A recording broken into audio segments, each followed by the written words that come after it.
మన్నే గదయ్యా మన్నే గదయ్యా మన్నే గదయ్యా మన్నే గదయ్యా మనలోని ఆత్మజ్యోతియే తప్ప మహిలోనిదంత మన్నే గదయ్యా మనలోని ఆత్మజ్యోతియే తప్ప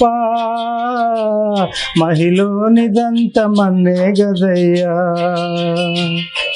మన్నే గదయ్యా మన్నే గదయ్యా మన్నే గదయ్యా మన్నే గదయ్యా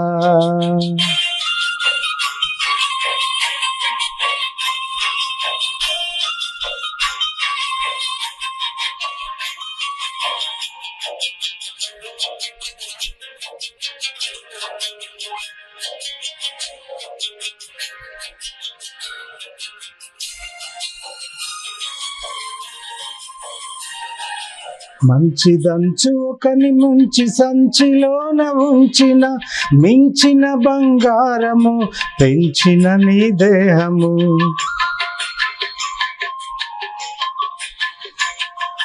మంచిదంచు ఒకని ముంచి సంచిలోన ఉంచిన మించిన బంగారము పెంచిన నీ దేహము ఎంచుము ఎన్నాళ్ళు ఉండునో మరణించిన మన్నవును గదయ్యా ఎంచుము ఎన్నాళ్ళు ఉండునో మరణించిన మన్నవును గదయ్యా మన్నే గదయ్యా మన్నే గదయ్యా మన్నే గదయ్యా మన్నే గదయ్యా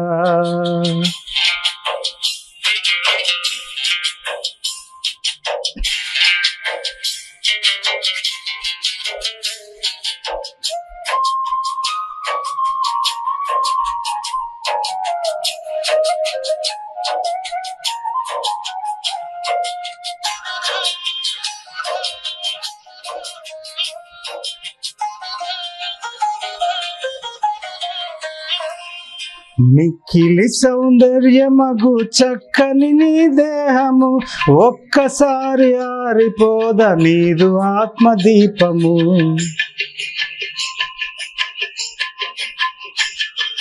మిక్కిలి సౌందర్యమగు చక్కని నీ దేహము ఒక్కసారి ఆరిపోద నీదు ఆత్మదీపము కుక్క శవముతో సమమేగా నిక్కముగా నది మన్నే గదయ్యా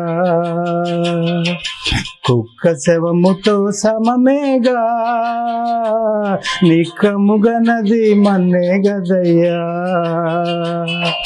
మన్నే గదయ్యా మన్నే కదయ్యా మన్నే గదయ్యా మన్నే కదయ్యా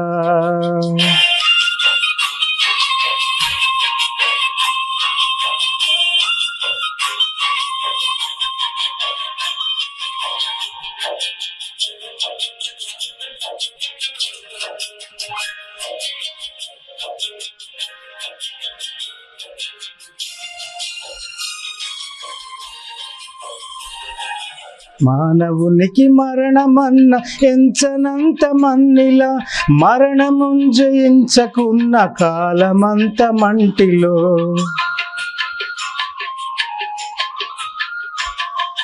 మానవునికి మరణమన్న ఎంచనంత మన్నిలా మరణమున్ జయించకున్న కాలమంత మంటిలో మరణ విజయుడేసు క్రీస్తుడే మది నమ్ము నిత్య జీవమిచ్చును మరణ విజయుడేసు క్రీస్తుడే మది నమ్ము నిత్య జీవమిచ్చును మన్నే గదయ్యా మన్నే గదయ్యా మన్నే గదయ్యా మన్నే గదయ్యా మనలోని ఆత్మజ్యోతియే తప్ప మహిలోనిదంత మన్నే గదయ్యా మనలోని ఆత్మజ్యోతియే తప్ప మహిలోనిదంత మన్నే గదయ్యా మన్నే గదయ్యా మన్నే కదయ్యా మన్నే గదయ్యా మన్నే కదయ్యా. ప్రభునందు ప్రియ దేవుని బిడ్డలారా, ప్రభు పేట వందనాలు తెలియజేస్తున్నాను. ఈ షారోను పావుర స్వరం అనే ఈ టీవీ పరిచర్య ద్వారా మీ ముందుకు రావడానికి దేవుడిచ్చిన గొప్ప భాగ్యము. నా ప్రియ మిత్రులు రాజా రమేష్, సురేష్ బాబు అనే అన్నదమ్ములు ఈ కార్యక్రమాన్ని నడిపించడానికి వారెంతో సంతోషిస్తూ ప్రయాసపడుతున్నారు. వారిని, వారి కుటుంబాన్ని ఈ పండగ వేళల్లో దేవుడు దీవించాలని ఎక్కువగా ప్రార్థన చేస్తూ ఉన్నాను. దేవుడి పరిచర్య మాకు ఇచ్చాడు. దాదాపు 15 సంవత్సరాలుగా పరిచర్య కొనసాగిస్తున్న విజయవాడలో ఒక ఆశ్రమాన్ని ఏర్పాటు చేసి, ఒక వృద్ధాశ్రమాన్ని ఏర్పాటు చేసి ఆశ్రమం ద్వారా ఈ పరిచర్యలు కొనసాగిస్తూ ఉన్నాం. మా నాన్నగారు దైవజనుడు సంగీతరావయ్య గారు వారు ప్రారంభించిన ఈ ఆశ్రమం పేదలకి ఆదరణగా ఉండాలి, అనాథులకు ఆదరణగా ఉండాలి. వృద్ధాప్యంలో ఉన్నవారు ప్రభు దగ్గరికి వెళతారు కనుక వారికి కొంచెం వాక్యాన్ని తరబితి చేయాలి, వాళ్ళకి వాక్యాన్ని నేర్పించాలి. వాళ్ళు ప్రభుని ఎదుర్కొనడానికి, ప్రభు ముందు నిలబడే శక్తి గల వారొకరిలో వాళ్ళని తయారు చేయాలని ఒక చక్కని ఆలోచనతో దేవుడి కార్యక్రమాన్ని నడిపిస్తున్నాడు. దానికి చేదోడువాదుడుగా విజయ్ కుమార్, తన భార్య, తన బిడ్డలు ఈ కార్యక్రమాలు వారు పాలుభాగస్తులుగా ఉంటూ ఉన్నారు. ఏదైనా దేవుని పని మనం చేయాలి. ఈ చిన్న జీవితం మనకు ఆరోగ్యం ఇస్తున్నాడు, బలం ఇచ్చాడు, శక్తి ఇచ్చాడు, ఆయుష్ ఇచ్చాడు. ఇవి మార్కెట్లో దొరికే వస్తువులు కాదు, దేవుడు మాత్రమే ఇచ్చేవి. అయితే ఆయన ఇస్తున్నాడు కనుక ఆయన కొరకు మనం ఏం చేస్తున్న ఆలోచన ఇప్పుడు ఉండాలి. అందుకని ప్రయత్నం చేస్తున్నాం. ఆశ్రమం కొంచెం దెబ్బతింది. 15 ఏళ్ళుగా ఆ గోడలన్నీ పగిలిపోయి ఉన్నాయి. వాటిని మరలా పునరుద్ధరించాలని ఒక చిన్న మందిరాన్ని, ఒక సుందరమైన మందిరాన్ని కట్టాలని ఆశపడుతున్నాం, ప్రార్థన చేస్తున్నాం. దేవుడి కార్యక్రమాన్ని చేయాలని ఆయన చేతిలో పెట్టాం. ఆయన పని మా నాన్నగారు అన్నాడు, దేవుని పని నాన్న అని చేస్తాడు అని చెప్పాడు కనుక ఆ విధంగా ముందుకు సాగుతున్నాం. ఎంతోమంది సంతోషిస్తూ ఉన్నారు ఈ టీవీ పరిచర్య ద్వారా. అయ్యగారు చక్కని మాటలు జ్ఞాపకం చేస్తున్నారని. ఒట్టి మాటల వల్ల, ప్రశంస వల్ల ప్రయోజనం లేదు. హృదయం మార్పు చెందాలి, హృదయ పరివర్తన కావాలి. నేను ఎప్పుడు చెబుతుంటాను, ఎంగిలి పళ్ళెంలో ప్రసాదం పెట్టినా పాడైపోతుందని. లోకంలో తెలవాలేసి ఎన్నో చూస్తున్నాం, ఎన్నో వింటున్నాం ప్రసంగాలు. కనుక మన జీవితాన్ని యేసు ఏం చెప్పాడో ఆ విధంగా మనం ప్రవర్తించినప్పుడే ఆయనకి ఇష్టంగా మనం బ్రతకగలం.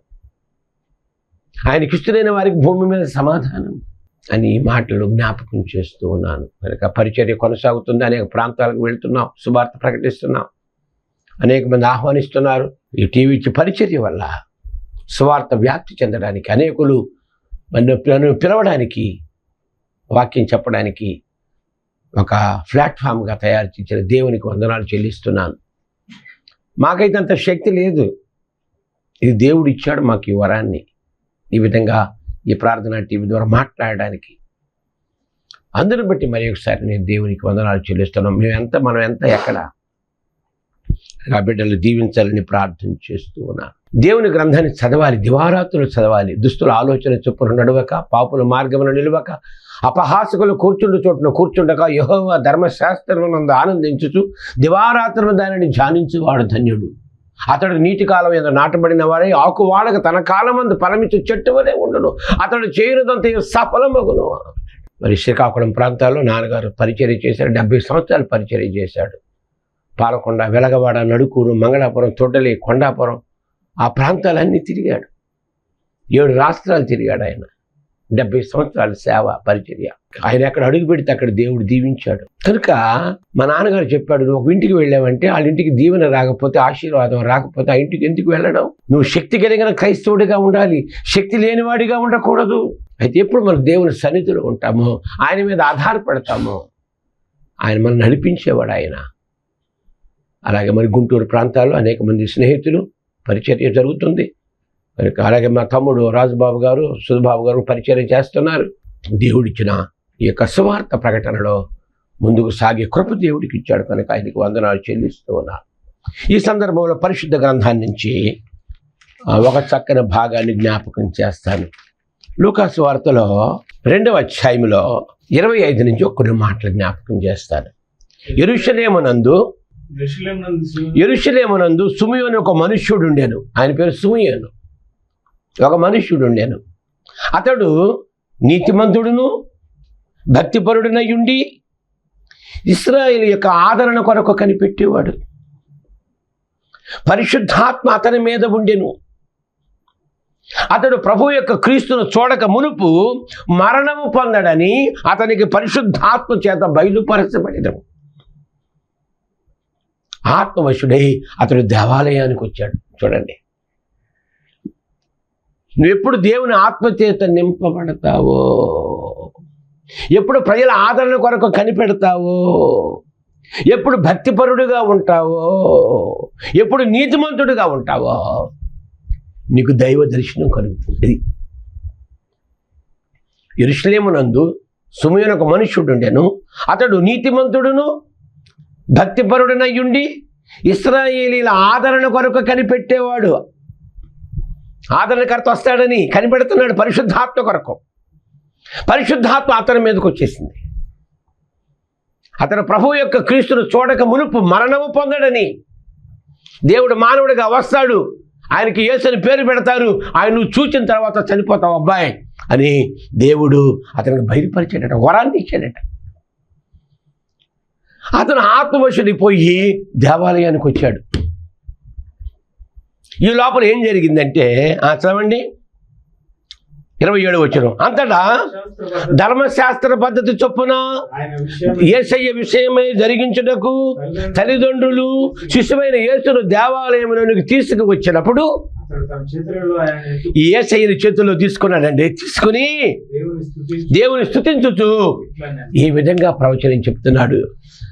ఆయన ఆత్మవశంతో దేవాలయంకి వచ్చాడు. ప్రవచనం నెరవేరుతుంది. యేసయ్యని తీసుకొచ్చారు. ఎందుకు? 8వ దినమున సున్నతి చేయాలి. వెంటనే యేసయ్యని చేతుల్లో తీసుకున్నాడు.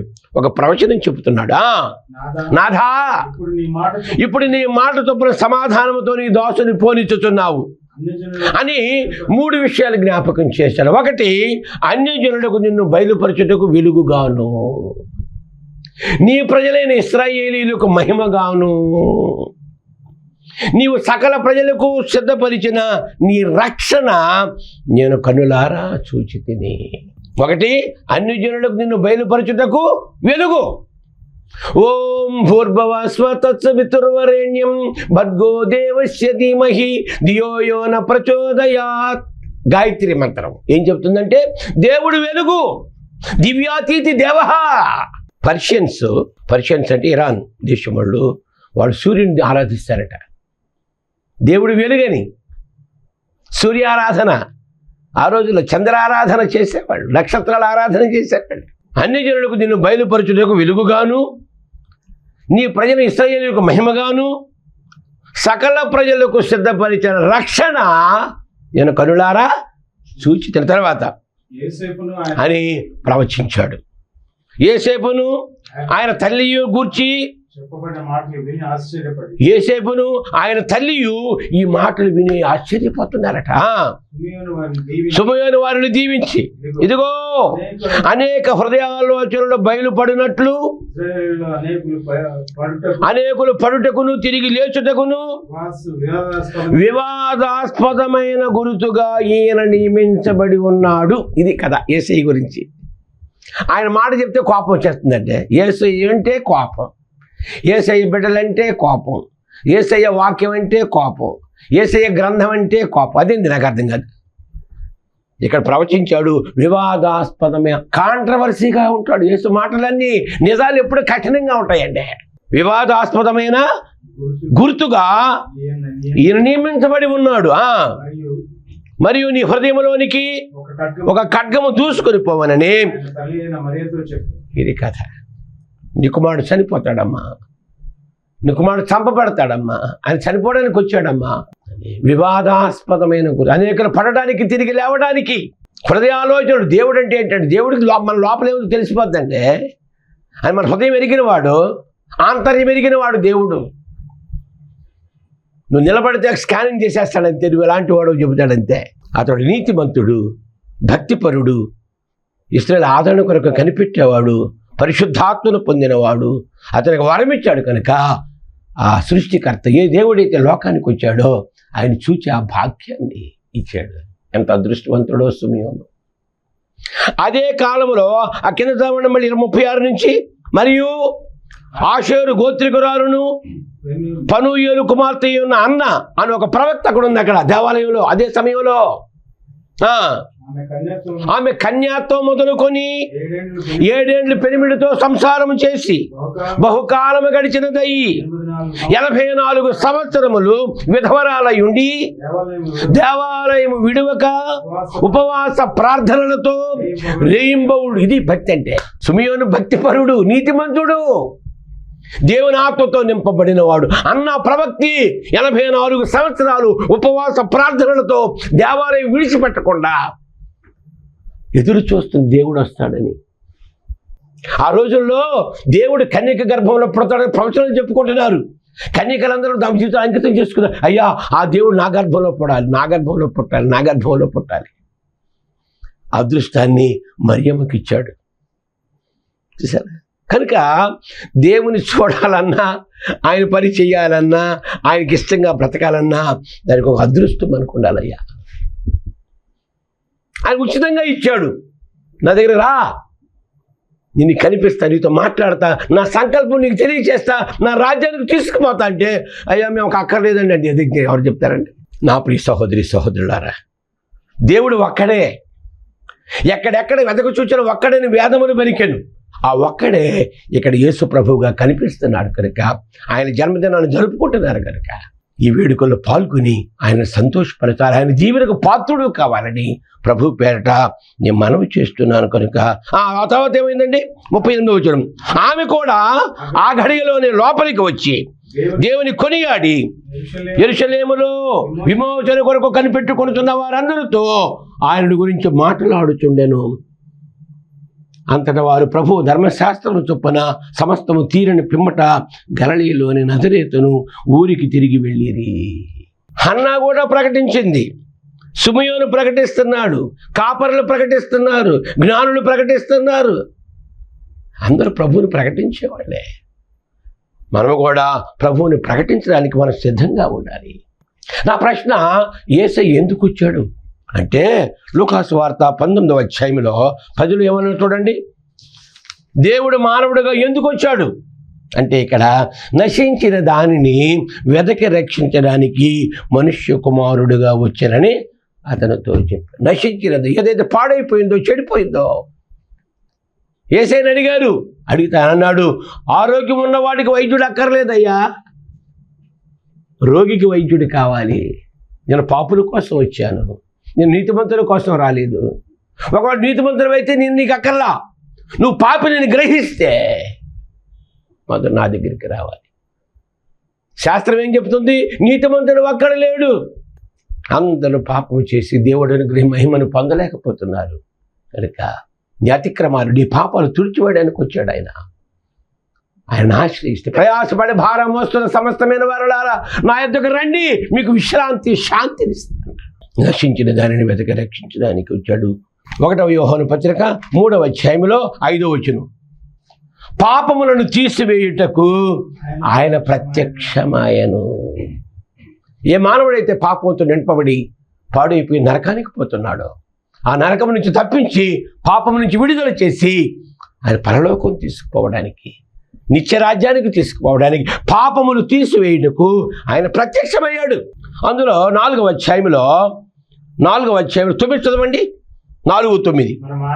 మనం ఆయన ద్వారా జీవించినట్లు దేవుడు తన అద్వితీయ కుమారుని లోకములోనికి పంపెను. దీని వలన దేవుడు మన యందు ఉంచిన ప్రేమ, దేవుడు మనం ప్రేమిస్తాడు. ఆయన జాతి అని, మతం అని, కులం అని ఉండదు. గాలికి కులం ఉండదు, నేలకు కులం ఉండదు, నీటికి అంటు ఉండదు. నువ్వు దేవుడి దగ్గరికి రావాలంటే నీలో 2 క్వాలిటీస్ ఉండాలని చెప్పాడు అపోస్తల కార్యగ్రంథములో 13వ అధ్యాయం చూడండి. అపోస్తల కార్యగ్రంథములో 10వ అధ్యాయంలో నువ్వు దేవుని చేత ఆకర్షించబడాలన్నా, నువ్వు దేవుని దగ్గరికి రావాలన్నా అదృష్టం కూడా ఉండాలి మనకి. 10వ అధ్యాయంలో 34 చదవండి. దేవుడు పక్షపాతి కాడని నిజముగా గ్రహించి ఉన్నాను. ప్రతి జనములోనూ అది ఎవరైనా సరే, ఏ జనమైనా, ఏ జాతి అయినా, ఏ మతమైనా, ఏ కులమైనా, ప్రతి జనములోనూ ఆయనకు భయపడి నీతిగా నడుచుకున్న వారిని ఆయన అంగీకరించును. యేసుక్రీస్తు అందరికీ ప్రభువు. ఇది బైబిల్ చెప్తుంది. ఇక్కడ తేడా ఏం లేదు. ఇక్కడ యేసయ్య ఏమన్నాడు? యోహాను సువార్త చూడండి. యోహాను సువార్త 10వ అధ్యాయంలో ఏమన్నాడు? యేసు ప్రభు వారు యోహాను సువార్త 10వ అధ్యాయంలో 15 చదవండి. 10-15 తండ్రి నన్ను ఎలాగూ ఎరుగును, నేను తండ్రిని ఎలాగూ ఎరుగుదును, అలాగే నేను నా గొర్రెలను ఎరుగుదును. నా గొర్రెలు నన్ను ఎరుగును, మరియు గొర్రెల కొరకు నా ప్రాణం పెట్టుచున్నాను. ఈ దొడ్డివి కానీ వేరే గొర్రెలు నాకు కలవు. చూసారా? యేసుప్రభువుని నమ్ముకునే వారు గొర్రెలు అన్నాడు. మిగతా వారు మేకలు అన్నారు కదా. మేకలల్లా నా దొడ్డివి కానీ వేరే గొర్రెలు నా దొడ్డి బయట ఉన్నాయి. ఇంకా వాడికి అర్థం కావడం లేదు, వాళ్ళు గ్రహించడం లేదు, వారు తెలుసుకోవడం లేదు. కారణం ఏమిటంటే, కారణం ఏమిటి? 2 కొరింథీ 4:4 ఎందుకు రాలేకపోతున్నారంటే, యేసు ప్రభు దేవుడని తెలుసు, మంచి దేవుడని తెలుసు. నేను గుంటూరులో ఒక ఆమెను అడిగా, ఒక రెడ్డమ్మ గారిని, ఏంటమ్మా ప్రభు నమ్మకం అంటే, అయ్యా యేసయ్య పరిశుద్ధుడని మాకు తెలుసు అండి అంటుంది. మరి ఎందుకు రాలేకపోతున్నా? దేవుని స్వరూపి అయిన క్రీస్తు మహిమను కనపరుచు సువార్త ప్రకాశము వారికి కనపడకుండా నిమిత్తము ఈ యుగ సంబంధమైన దేవత అవిశ్వాసులైన వారి మనోనేత్రములకు గుడ్డుడిగా కనపడుతుంది. దేవుని స్వరూపి అయ్యున్న క్రీస్తు మహిమను కనపరుచు సువార్త ప్రకాశము వారికి ప్రకాశింపకుండా నిమిత్తము ఈ యుగ సంబంధమైన దేవత అవిశ్వాసులైన వారి మనోనేత్రములకు గుడ్డితనము. గుడ్డోళ్ళు కనుక, గుడ్డివారం అయిపోయాం కనుక మనకి అర్థం కావటం లేదని అన్నాడు. ఈ దొడ్డివి కానీ వేరే గొర్రెలు నాకు కలవు, వాటిని కూడా నిన్ను తోడుకుని రావాలి. అవి నా స్వరము వినును, అప్పుడు మంద ఒక్కటియు గొర్రెల కాపురం ఒక్కడు అగును. బా, ఈ ప్రపంచమంతా యేసు ప్రభువును నమ్ముకోవాలని ఇప్పటికే దాదాపు 220 దేశాలు ఈ క్రిస్మస్ పండుగ జరుపుతున్నారు. మన దేశంలో కూడా జరుపుకుంటున్నాం. ఇంకా చాలామంది జరుపుకోవటం లేదు. నా ప్రియ సహోదరి సహోదరులారా, ఏ వ్యాధాలు చెప్పాయో, అసతోమో సద్గమయ, తమసోమో జ్యోతిర్గమయ, మృత్యుర్మో అమృతంగమయ. మేము అసత్యములో ఉన్నాము, సత్యములోనికి నడిపించేవాడు కావాలి. మేము చీకటిలో ఉన్నాము, వెలుగులోనికి నడిపించేవాడు కావాలి. మేము చనిపోయి నరకానికి పోతున్నాం, మమ్మల్ని స్వర్గానికి చేర్చేవాడు కావాలని మహర్షులు ప్రార్థించిన రీతిగా ఆ మాటను నిలబెట్టడానికి యేసయ్య నేనే మార్గమును, నేనే సత్యము, నేనే జీవము అని చెప్పిన ఏకైక దేవుడు యేసు దేవుడు. ఆయన నమ్మండి, ఆశ్రయించండి. నా యొద్దకు వచ్చి నేను త్రోసివేనంటున్నాడు ఆయన. హృదయం తడుతున్నాడు, తలుపు తడుతున్నాడు, తలుపు తీస్తావా లోపలికి వస్తాడు అని 1వ యోహాను పత్రికలో 3వ అధ్యాయం 8 చదవండి. ఒకటేమో పాపమును తీసివేయడానికి ఆయన ప్రత్యక్షమయ్యాడు. 3:8 అపవాది మొదటి నుండి పాపము చేయుచున్నాడు కనుక పాపము చేయవాడు అపవాది సంబంధి.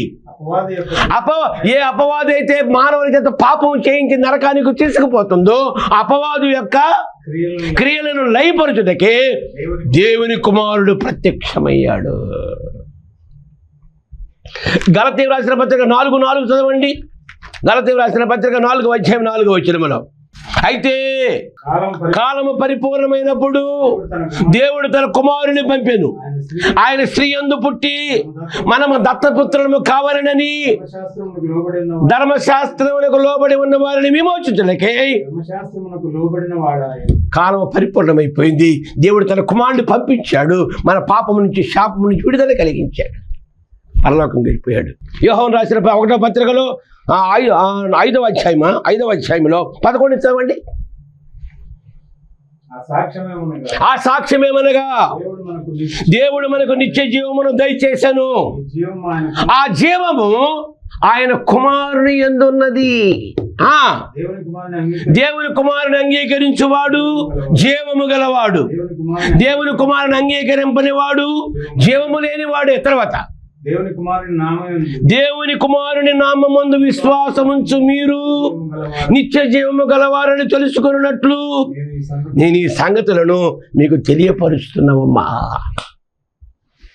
ప్రతి సేవకుడు ఈ సంగతి ఏమా దేవుని కుమారుని నామమందు విశ్వాసముంచు మీరు నిత్య జీవము గలవారని తెలుసుకున్నట్లు ఈ సంగతులు మనకి తెలియచేస్తున్నాడని మరి మీరు సావధానంగా వినవలసిందిగా ప్రభువు పేట మనవి చేస్తున్నాను. 4వ అధ్యాయంలో 9 చదవండి. మనము ఆయన ద్వారా జీవించినట్లు దేవుడు తన అద్వితీయ కుమారుని లోకములోనికి పంపెను. అందులో 14 చదవండి. 14 మరియు తండ్రి తన కుమారుని లోక రక్షకుడిగా ఉండునట్లు పంపి ఉండుటనేమో చూచి సాక్ష్యం ఇచ్చుచున్నాము. ఆ తర్వాత యేసు దేవుని కుమారుడిని ఎవడు ఒప్పుకున్నాడో వారిలో దేవుడు నిలిచి ఉన్నాడు, వాడు దేవుని. కనుక ఈరోజు నా ప్రియ సహోదరి సహోదరులారా, మతం ఎప్పుడు నిన్ను రక్షించదు. అది హిందూ మతమే కానీ, అది బౌద్ధ మతమే కానీ, అది జైన మతమే కానీ, అది క్రైస్తవ మతమే కానీ నిన్ను రక్షించదు. మతములన్నీ మార్గములు. ఈ మతములన్నీ దేవుని దగ్గరికి నడిపిస్తున్నాయి. మన మతంలో పడిపోయి కొట్టుకుంటున్నాం తప్ప దేవుని కోసం మనం చూసుకోవటం లేదు. దేవుడు నీకు ఆరోగ్యం ఇచ్చేవాడు, నీకు బలం ఇచ్చేవాడు, నీకు శక్తి ఇచ్చేవాడు, నిన్ను ప్రేమించేవాడు, నిన్ను జీవించేవాడు, నీ పాపాలు పరిహారం చేసేవాడు, పరలోకం చేర్చేవాడు. ఆ దేవుని గురించి చెప్పే ఈ గ్రంథమే పరిశుద్ధ గ్రంథము, పవిత్ర గ్రంథము, దేవుని గ్రంథము. ఈ క్రిస్మస్ దినాలలో ఈ గ్రంథాన్ని చదవండి, ధ్యానించండి, ప్రభు దగ్గరికి రండి, ఆయన మాటలు వినండి, ఆయన బిడ్డల కండి అని ప్రభు పేట మనవి చేస్తున్నాను. దేవుడు మిమ్మల్ని అందరినీ దీవించి ఈ క్రిస్మస్ దేవుని మీ మీద నిండుగా మెండుగా దండిగా కురమరించుడుగాక. మమ్మల్ని మిక్కిలిగా ప్రేమించిన మా పరలోకపు తండ్రి యేసయ్య బిడ్డలను దీవించండి. ఈ మాటల హృదయంలో భద్రపరచండి, నీరు కట్టండి, ఫలింప చేయండి, నీ బిడ్డలుగా మార్చుకోండి. యేసయ్య శక్తి కలిగిన నామమును వేడుకొనుచున్నాను తండ్రి, ఆమేన్. మన ప్రభువును రక్షకుడైన యేసుక్రీస్తు కృపయు తండ్రి అయిన దేవుని ప్రేమ పరిశుద్ధాత్మ సహాయ సహకారములు మీకు తోడుగా ఉండి ఈ క్రిస్మస్ వేళలో మిమ్మల్ని దీవించునుగాక. ఆమేన్.